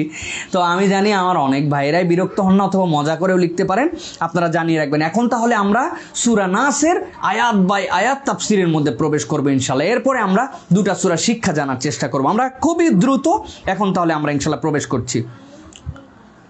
সূরা নাস, সূরা, এই যে দুটা সূরা, এই দুটা সূরার সমন্বয় আমাদেরকে আনন্দ দিবে। সমন্বয়টা এরকম, ফালাক আল্লাহর কাছে আমরা যে আশ্রয় চাচ্ছি এটা বাহ্যিক ক্ষতি। আমরা রাত্রির অনিষ্ট থেকে ফালাকে আশ্রয় চেয়েছি, সৃষ্টির অনিষ্ট থেকে আশ্রয় চেয়েছি, আমরা ফুৎকারিনীর ফুৎকার জাদু থেকে আশ্রয় চেয়েছি, এবং হিংসুকের হিংসা থেকে আশ্রয় চেয়েছি। এগুলো কি? এগুলো সব আমাদের বাহ্যিক সমস্যা। খেয়াল করে দেখেন, হিংসা বাহ্যিক, সে আমার প্রতি হিংসা করে, ক্ষতি চায়। রাত্রের অন্ধকার আমাদের জন্য যেটা বাহ্যিক, আমাদের জন্য আমরা ফুৎকার দিয়ে আমাদের বাহ্যিক ক্ষতি করার চেষ্টা করে, সে বাহ্যিক মানে বাহিরে আমরা যেটা দেখতে পাই আমাদের ভিজুয়ালি, এই রকম ক্ষতির থেকে আমরা এটা আশ্রয় চেয়েছি। এবার দ্বিতীয় সূরার মধ্যে খুব খেয়াল করলে দেখবেন, সুবহানাল্লাহি বিহামদি, আল্লাহ রাব্বুল আমিন এখানে একবার যেরকম আউযু বি রব্বিল ফালাক বলেছেন, রব্বিল ফালাক, আউযু বি রব্বিল ফালাক বলার পরে আল্লাহ এরপরে ধারাবাহিকভাবে বলেই গেছেন যে কি থেকে তুমি বাঁচতে চাও, কুল আউযু রব্বিল ফালাক মিন শাররি মা খালাক ও মিন শাররি গাসিকিন ইযা ওয়াকাব মিন শাররি নাফাসাতি ফিল উকাদ। আল্লাহ এরকম করে বর্ণনা দিয়েছেন। কিন্তু আল্লাহ রাব্বুল আমিন সূরা নাসের মধ্যে বলছেন যে মানুষের বাহ্যিক যে সমস্যা, এইগুলা থেকে কেটে ওঠা, কাটিয়ে মানুষকে আনা, এটা অপেক্ষাকৃত সহজ। কিন্তু মানুষের আরেকটা চালিকা শক্তি, আরেকটা অনন্যতার জায়গা, সেটা হচ্ছে মানুষের আভ্যন্তরীণ। এই আভ্যন্তরীণ বা পরকালীন ক্ষতি যদি কারো হয়ে যায়, সেটার কোনো সীমা পরিসীমা থাকবে না। দুনিয়ার বুকে যদি আমাদের জন্য ডাকাতির দ্বারা আমাদের কোনো, ধরেন আপনার 5 লাখ টাকা ডাকাতি হয়ে গেছে, ডাকাতি হয়ে যাওয়ার কারণে আপনি জাহান্নামে চলে যাবেন, এরকম কিন্তু কোনো বিষয় না। এটা কিন্তু আমাদের বাহ্যিক ক্ষতি, অনেক বড় ক্ষতি। একটা মানুষ নিঃস্ব হয়ে যেতে পারে, বিপদের চেয়ে বিপদ পড়তে পারে, কিন্তু এই ডাকাতির দ্বারা সে জাহান্নামী হয়ে যাবে না। কিন্তু আভ্যন্তরীণ আমাদের কতকগুলো বিষয় আছে, সেখানে যদি আমরা এলোমেলো করে ফেলি, তাহলে আমাদের এমন সমস্যা হবে যে আমরা দুনিয়া আখেরাতে আমরা সমস্যার মধ্যে পড়ে যাব। আল্লাহ রাব্বুল আলামিন এই জন্য প্রথম সূরার মধ্যে একবার মাত্র রব্বিল ফালাক বলে রবের পরিচয় দিয়ে বাকিগুলো আল্লাহ রাব্বুল আলামিন কমন করেছেন। কিন্তু পরবর্তী সূরাতে আমরা দেখব আল্লাহ রাব্বুল আমিন প্রত্যেকটা আশ্রয়ের সাথে আল্লাহর আলাদা আলাদা একটা বিশেষ্যর কথা বলেছেন। এবং সূরা ফালাক বাহ্যিক সমস্যা, সূরা নাস আভ্যন্তরীণ সমস্যা। আজকের পৃথিবী আমাদের আভ্যন্তরীণ সমস্যায় জর্জরিত।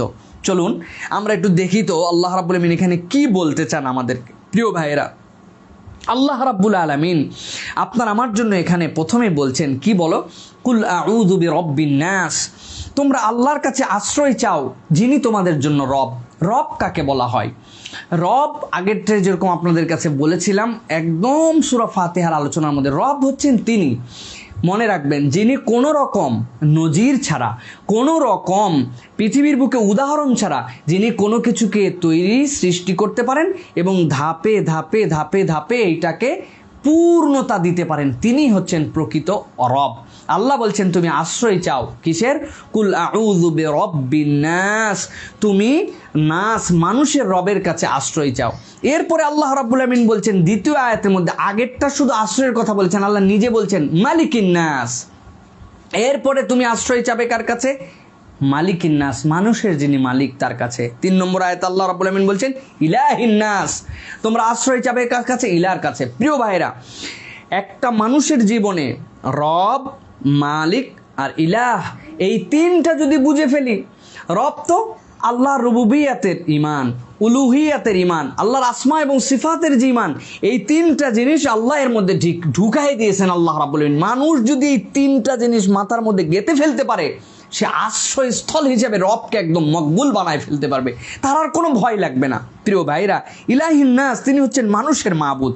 এটা দ্বারা আগের দুটি যে আল্লাহ রাব্বুল আমিনের সম্পৃক্ততা আল্লাহ রাব্বুল আমিন বুঝিয়েছেন, একটা হচ্ছে রব্বিন নাস আর মালিকিন নাস, এই দুটাকে পূর্ণতা দিয়েছে ইলাহিন নাস। কেন এই কথা বললাম? দুনিয়াতে আমরা বললাম যে আল্লাহ রাব্বুল আমিন পূর্ণাঙ্গ রব, তবে মানুষও কিন্তু একটু রব হতে পারে।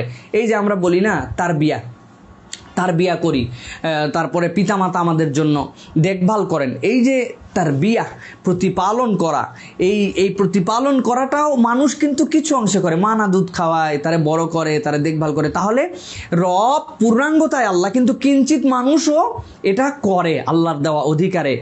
2 নম্বর, আল্লাহ রাব্বুল আলামিন বলছেন মালিকিন নাস। কার মালিক? মানে অধিপতি বা বিচার, রাজাধিরাজ। দুনিয়ায় কিন্তু ক্ষমতার কিছু অংশ মানুষও অনেক সময় পায়। আল্লাহর দেওয়া ক্ষমতার মধ্যেও আল্লাহ রাব্বুল আলামিন কোরআনের মধ্যেও বলছেন যে ইন্নাহু লাআল, আল্লাহ বলছেন নিশ্চয়ই ফেরাউন কিন্তু সত্যি একটা পাওয়ার রাখতো, তারা দেখে যে মানুষ ভয় পাইতো এমনি এমনি না। তাহলে দুনিয়ায় মালিকের কিছু অংশ আছে, কিন্তু আল্লাহ এই দুটা বর্ণনার পরে শেষ আয়াতের মধ্যে যখন 3 নম্বর আয়াত আল্লাহ যখন বললেন, আল্লাহ কি বললেন? ইলাহিন নাস। এইটা দিয়ে সব কাটাপ। কিছু রব তুমি হও, কিছু মালিক তুমি পাও, কিন্তু মাবুদ হিসাবে, উপাস্য হিসাবে আল্লাহ রাব্বুল আলামিনের সাথে তুল্য কেউ নাই। মাবুদ আল্লাহ, ইলাহ। সুতরাং কোনো মানুষ যখন এটা বুঝবে তখন এটা তার জন্য অনেক সহজ হবে। এখানে দেখেন একটা আরবি বাক্যরীতি বলি আমি, এটা আরবি বাক্যরীতি আপনাদের কাছে যখন বলি, এটা মূলত আপনাদেরকে গ্রামার শেখানোর জন্য নয়। যেমন গত দিনে একটা কথা বলেছিলাম, একটু বোঝানোর জন্য। টার্ম তো মুবতাদা কি, খবর কি, মাউসুফ কি, সিফাত কি, জুমলা ইসমিয়া কি, খবরিয়া কি, হ্যাঁ, তারপরে হচ্ছে সিফাতে আওয়াল, সিফাতে সানি, মাফুল বিহি কি, তো আপনি বুঝবেন না। কিন্তু একটু ছোট্ট করে বোঝানোর জন্য গতদিন বলেছিলাম যে যেরকম আল্লাহুস সামাদ, আমি কি বলছিলাম? মাউসুফ সিফাত। আসলে কিন্তু এটা হচ্ছে মুবতাদা খবর, কিন্তু আল্লাহ একজন জাত, তার একটা সিফাত বা গুণ হিসাবে আমি উল্লেখ করেছিলাম। এটা আরবির তারকিবের টার্ম বলি নাই। মূলত কুল হু আল্লাহ, আল্লাহুস সামাদ, এগুলো হচ্ছে জুমলা, যেটা এটা হচ্ছে জুমলায় খবরিয়া, যেটা মুবতাদা খবর মিলে হয়েছে। কিন্তু আমরা দেখেন এইখানে আল্লাহ কি বললেন, ভালো করে খেয়াল করেন, অনেক গভীর কথা বলছি আপনাদের কাছে। কুল আউযু বিরাব্বিন নাস, মালিকিন নাস, ইলাহিন নাস। এই যে এই কথা বললেন আল্লাহ, এটা এইভাবে না বলে আরবির প্র্যাকটিক্যাল নিয়ম অনুযায়ী এইভাবে হতে পারত, কুল আউযু বিরাব্বিন নাস মালিকিহিম ওয়া ইলাহিহিম। ক্লিয়ার? কুল আউযু বিরাব্বিন নাস ওয়া মালিকিহিম ওয়া ইলাহিহিম। এইটুক বললেই কিন্তু আরবিতে যদি মানে আরবরা যেভাবে লিখতো, ওরা যদি এই 3টা জিনিস বুঝাতো, ওরা এইভাবে লিখতো। কিন্তু আল্লাহ রাব্বুল আলামিন এরকম না করে বরং আউযু বিরাব্বিন নাস বলার পরে মালিকিন নাস, ইলাহিন নাস, আবার প্রত্যেকেই মানুষ আছে, কিন্তু তার সাথে আল্লাহ রাব্বুল আলামিন সম্পৃক্ত করেছেন। করার কারণ কি? মুফাসসিরিন ইকরাম বলছেন এখানে দোয়ার গুরুত্ব এবং প্রশংসা আল্লাহ রাব্বুল আলামিনের, এইটা বোঝানোর জন্য, মাফহুম ক্লিয়ারের জন্য আল্লাহ রাব্বুল আলামিন এই কনসেপ্ট পরিষ্কার করেছেন। রব, মালিক আর ইলাহ, আমি তার কাছে আশ্রয় চাই। আল্লাহু আকবার। আপনি একবার অন্তর থেকে ফিল করেন, যিনি কোন রকম বেলা নজির সৃষ্টি করে বিরাট করে ফেলতে পারেন, যিনি সকল ক্ষমতার উপরের ক্ষমতা, আল্লাহ রাব্বুল আলামিন তুইজ্জু মান তাশা ওয়া তুযিল্লু মান তাশা, তার কাছে ক্ষমতা। আর ইলাহ, আমি একমাত্র উপাস্য হিসাবে, যিনি সিজদা পাওয়ার যোগ্য, ইবাদত পাওয়ার যোগ্য, যার কথায় একমাত্র প্রণিধান যোগ্য, একমাত্র মাবুদ তিনি আল্লাহ, তার কাছে আমি আশ্রয় চাচ্ছি। আরে দুনিয়ার মানুষ, আর তো আমার কোনো মানুষ অনেক সময় মুসলিম, প্রকৃত মুসলিম হলে না, সে অনেক সময় মানে নিজেকে ফেয়ারলেস ভাবে ফেলবে। আমি ভয়ডরহীন মানে কি? আল্লাহকে ভয় করি, আর কাউরে ভয় করি না। এই ফিলিংসটা এই সূরা নাস আমাদেরকে দিচ্ছে। সুতরাং আল্লাহ এখানে মালিকিহিম ওয়া ইলাহিহিম এই ওয়াও দিয়ে হতে পারতো, কিন্তু এটা না বলে এটার পাওয়ার আল্লাহ রাব্বুল আলামিন বুঝিয়েছেন। কারণ ওইগুলো ছিল বাহ্যিক সমস্যা, আর এখানে আল্লাহ নিজের পরিচয় স্টেপ বাই স্টেপ দিয়ে আভ্যন্তরীণ তার যে প্রবলেম, এইগুলোর থেকে আল্লাহ রাব্বুল আলামিন উদ্ধারের জন্য বলছেন। এবার আল্লাহ রাব্বুল আলামিন এখানে বলছেন কিসের থেকে তুমি পানা চাবে? মিন শাররিল ওয়াসওয়াসিল খান্নাস। বান্দা, তুমি আশ্রয় চাও কিসের? ওই ওয়াসওয়াসা থেকে, ওই ওয়াসওয়াসার ক্ষতি থেকে, ওই কুমন্ত্রণা থেকে। কি করে? আল খান্নাস। খান্নাস মানে কি? খান্নাস হচ্ছে শয়তানেরই একটা প্রকার, কিন্তু খান্নাস বলা হয় যে তাফসিরের মধ্যে আসছে ওয়াসওয়াস আওয়াজহীন তার আনুগত্যের আহ্বান করে যে শয়তান আপনাকে আহ্বান করতেছে, কিন্তু ওই আহ্বানের কোনো আপনি দেখতে পাচ্ছেন না, ওই আহ্বানের আপনি শব্দ শুনতে পাচ্ছেন না, আওয়াজহীন আহ্বান কিন্তু মানুষের অন্তরের মধ্যে প্রভাব পড়ে, এটা হচ্ছে ওয়াসওয়াস। আর খান্নাস খানসুন শব্দ থেকে আসছে। খানসুন শব্দের অর্থ হচ্ছে পশ্চাতে সরে যাওয়া। সুবহানাল্লাহ। এখানে একটা মিরাকলিক টার্ম আল্লাহ রাব্বুল আলামিন ব্যবহার করছেন। আল্লাহ বলছেন মিন শাররিন, ক্ষতির থেকে বাঁচতে চাই, আল ওয়াসওয়াস, যে কুমন্ত্রণা দেয় কিন্তু কোনো শব্দ নেই। আরে বলতেছে আসো আসো তুমি আমার দলে যোগ দাও, আল্লাহদ্রোহী হও, কোনো শব্দ নাই, কিচ্ছু নাই, মুখের উচ্চারণ নাই, কিন্তু সে আহ্বান করতেছে মানুষের মনের মধ্যে, এই খারাপ কাজটা করি তো এরকম উদ্রেক হচ্ছে। আশ্চর্য, শব্দহীন, এটা হচ্ছে ওয়াসওয়াস। আর খনসুন মানে কি, যে সে পিছনে সরে যায়। কেন আল্লাহ এই কথা বললেন? মুফাসসিররা বলছেন যে শব্দহীনভাবে নিঃশেষভাবে ওয়াসওয়াসা দেয় খান্নাস, কিন্তু যখন সেখানে আল্লাহর জিকির করা হয় সে সেখানে আর টিকতে পারে না, সে সরে যায়। এই সরে যাওয়ার কারণে আল্লাহ বলছেন খান্নাস। তুমি যতই ওয়াসওয়াসা দাও, খান্নাসের ওয়াসওয়াসায়, কিন্তু খান্নাস মানে যে সরে যায়। কিসের থেকে সরে যায়? আল্লাহর জিকির আসলে খান্নাস সেখান থেকে সরে যায়। প্রিয় ভাই এবং বোনেরা, পৃথিবীতে দুটো মানুষ আল্লাহ রাব্বুল আলামিন যাদেরকে সৃষ্টির সময় থেকে তাদের প্রতি শয়তানের প্রভাব বিস্তার করতে দেন নাই, শয়তান তাদেরকে ছুঁইতে পারে নাই। শিশু হওয়ার পরে অনেক কারণেই কাঁদে। অনেক মুফাসসির বলেছেন শয়তান তার পিঠের মধ্যে একটা খোঁচা দেয়, এই জন্যও সে কাঁদতে পারে। সে তো বাইরে আসার পরে একটা এনভায়রনমেন্ট পায়, গরম আবহাওয়ায় ছিল, এই প্রকৃতি পায় নাই, খাবার লাগে নাই, নারীর সাথে সংযোগ ছিল, সব বিচ্ছিন্ন, নানান কারণে কাঁদতে পারে। কিন্তু হাদিসের পরিভাষে এটাও একটা ব্যাখ্যা, অনেক শিশু কাঁদে, তারা একটা খোঁচা দেয় শয়তান, যে এই আমি স্পর্শ করে দিলাম। কিন্তু দুইটা শিশুর গায়ের মধ্যে এই স্পর্শ আসে নাই, একটা মারিয়াম আলাইহিস সালাম আর তার পুত্র সাইয়্যিদিনা ঈসা আলাইহিস সালাম। এই দুইজনকে শয়তান স্পর্শ করতে পারে নাই। রাসূলুল্লাহ সাল্লাল্লাহু আলাইহি ওয়াসাল্লাম যখন এই হাদিস বর্ণনা করলেন, হাদিস বর্ণনা করে সাহাবীরা বলল, ওয়ান তাইদান ইয়া রাসূলুল্লাহ, আপনিও তাই? মানে এই দুইজন তো কেবল এখান থেকে বেঁচেছে, আপনাকেও কি ইয়া রাসূলুল্লাহ এই শয়তান আপনার সাথেও কি একটা তাহলে এরকম কোনো ক্ষতিকারক শয়তান বা এরকম কিছুকে আপনার সাথেও কি ঢুকিয়ে দেওয়া হয়েছিল? রাসূলুল্লাহ সাল্লাল্লাহু আলাইহি সাল্লাম সাথে সাথে বললেন, হে আমার উম্মত, হ্যাঁ, তোমরা কি জানো আমার সাথেও আল্লাহ রাব্বুল আলামিন এরকম একজনকে যুক্ত করেছিলেন, তোমাদের প্রত্যেকের সাথে এরকম যুক্ত থাকে। সেই শয়তানের নাম কি জানো? কারিন। তিনি বলেন এটা হচ্ছে কারিন নামক একটা শয়তান, প্রত্যেক মানুষের সাথে যুক্ত হয়ে যায়। তবে রাসূলুল্লাহ সাল্লাল্লাহু আলাইহি সাল্লাম একটা অনন্য কথা বললেন এরপরে, আমার সাথে যে শয়তান ছিল সে আমাকে যখন ওয়াসওয়াসা দেওয়ার প্ল্যান করলো, আমি তখন তাকে বললাম, তুমি আমাকে ওয়াসওয়াসা দিবে? না না না, তুমি এই কাজ করতে পারো না। আমি মুহাম্মদ সাল্লাল্লাহু আলাইহি সাল্লাম তোমাকে আহ্বান করছি, তুমি ঈমান আনো, তুমি আল্লাহর পথে চলে আসো। এই একমাত্র ইবলিসের সন্তানদের মধ্যে থেকে এই কারিন, এই শয়তানটা আল্লাহর রসুলের হাতে ইসলাম গ্রহণ করে মুসলমান হয়ে গেছে। সুবহানাল্লাহ বিহামদি। রাসূলুল্লাহ সাল্লাল্লাহু আলাইহি ওয়াসাল্লাম এরপরে বলছেন যে আমাকে এরপরে সে আর ধোঁকা দিত না, বরং আমাকে ভালো কাজের উৎসাহ দিত। সুবহানাল্লাহ। শুধু আপনার আমার রসুলের যে মর্যাদা, তাদেরকে তো আল্লাহ প্রোটেক্ট করায় দিছেন, তাদের এটা হয় নাই, কিন্তু রাসূল সাল্লাল্লাহু আলাইহি ওয়াসাল্লামের সাথে যুক্ত হওয়ার পর রসুলের আহ্বান দিয়ে আল্লাহ শয়তানকে মুসলমান বানায় দিয়েছেন। সুবহানাল্লাহ বিহামদি। এই হচ্ছে কারিন। তার মানে রসুলদেরকেও, রাসূলুল্লাহ সাল্লাল্লাহু আলাইহি ওয়াসাল্লামের সাথেও আল্লাহ বলছেন এরকম করে প্রত্যেক মানুষের সাথে এরকম শয়তানের ওয়াসওয়াসা থাকে। প্রিয় ভাইরা, আমরা জানি এই শয়তান অনেকভাবে ওয়াসওয়াসা দেয়, তবে রাসূলুল্লাহ সাল্লাল্লাহু আলাইহি ওয়াসাল্লাম বলছেন প্রত্যেক মানুষের ভিতরে দুটা গৃহ থাকে অন্তরের ভিতরে, একটার মধ্যে শয়তান, একটা ফেরেশতা।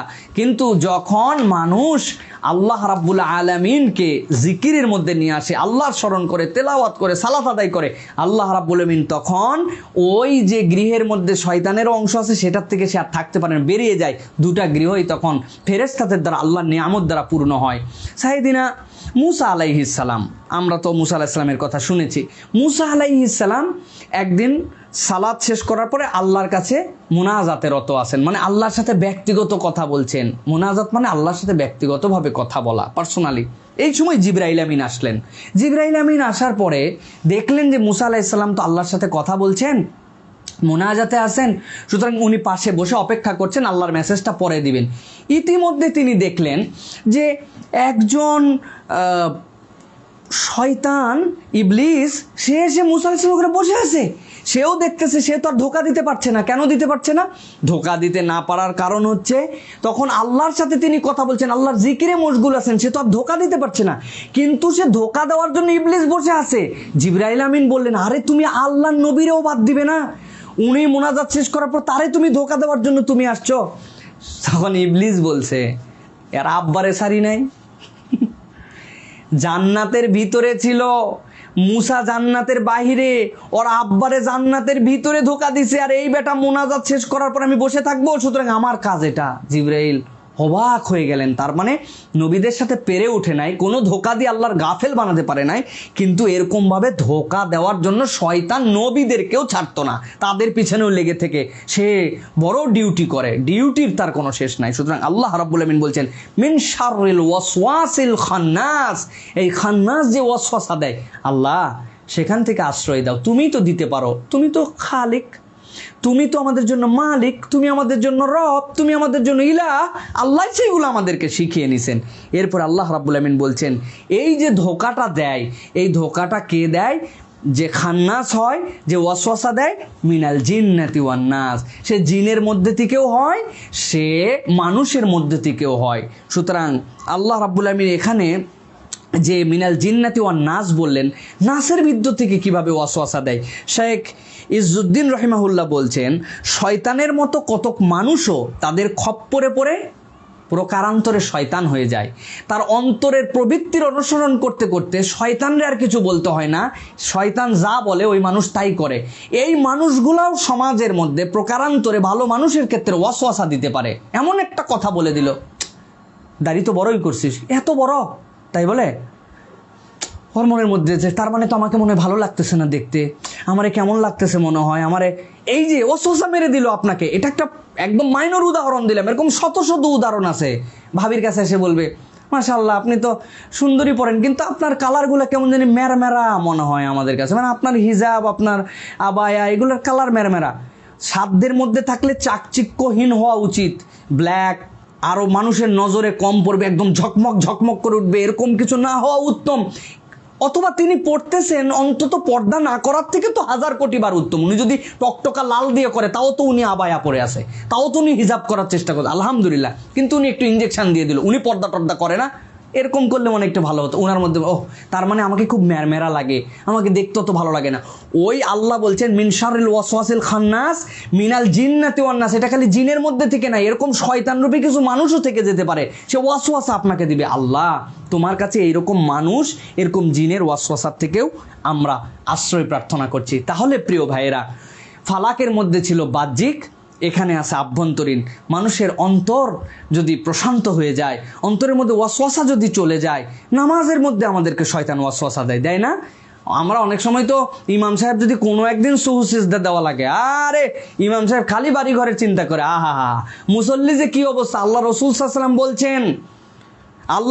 ওয়াসাল্লাম বলছেন নামাজে দাঁড়ানো মাত্র একটা শয়তান মানুষের কাছে চলে আসে, ডিউটি দিয়ে রাখছে ইবলিস। ওই শয়তান আসার পরে কি করে?